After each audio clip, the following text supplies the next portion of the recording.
Vishal Kapoor joins us on this leg of the show to answer your investment queries. Vishal, thank you for joining us on the show. Thank you. Our first question comes in from Prasanna. He wants to create a corpus of 8 lakh rupees in 4 years to prepay his home loan. He wants to know where he can invest his money to achieve that goal. So what he's aiming to do basically is to beat the home loan rate. He tells us he has 2 running SIPs in HDFC Equity and DSP BlackRock Top 100.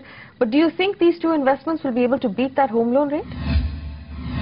Prasanna, the goals that you've set, which is to accumulate 8 lakh rupees in 4 years with an SIP of 4,000 rupees, looks a bit stretched to me.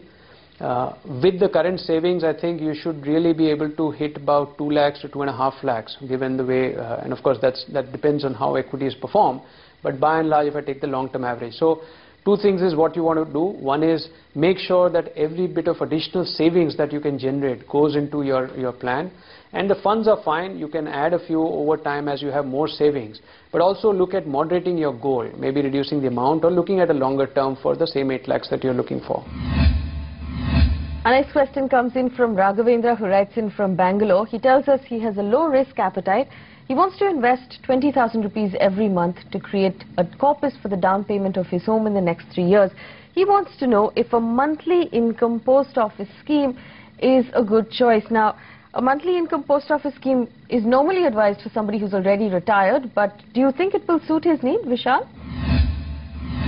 Raghavendra, unfortunately, you said you're moderate risk and you want 12 to 15% return, which is a difficult combination for us.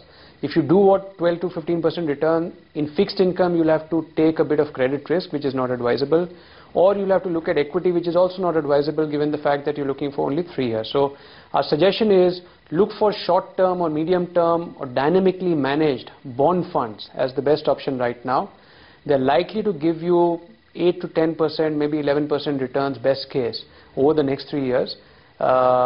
It will be fluctuating a bit, but I think you should be happy with the overall return that you make. It will have the benefit of liquidity, which is important for you because you want the cash down payment for your house. We think that the monthly income scheme with the post office may not be that optimal right now, given the fact that it is fully taxable. So the return on a bond fund may actually be much better right now. For the current portfolio that you have, we don't really know about the insurance 14,000 a month that you're investing in. The SIPs should be good, and the 10% recurring deposit you have with the bank, you should compare the return that you get on that versus the current yields on bond funds, which will be 9.5 or so. So if the recurring deposit is better, stay with it. Otherwise, look at the first opportunity to get into another deposit which is better. And our last question comes in from 36-year-old Rajat Mukherjee, who has an income of 40,000 rupees. He saves about 18,000 right now. He wants to build a retirement corpus for himself and for his son's higher education.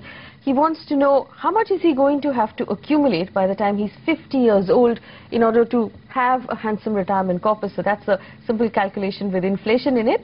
And where should he invest his money, Vishal? Okay, Rajat, we have 3 recommendations for you. The first one is that you need to increase your life cover from 10 lakhs to at least 50 lakhs, and then that needs to keep going up with your income. The second is that you should have more health insurance for each of your family members. You should increase it from 1 lakh today to about 3 to 5 lakhs per person as soon as possible.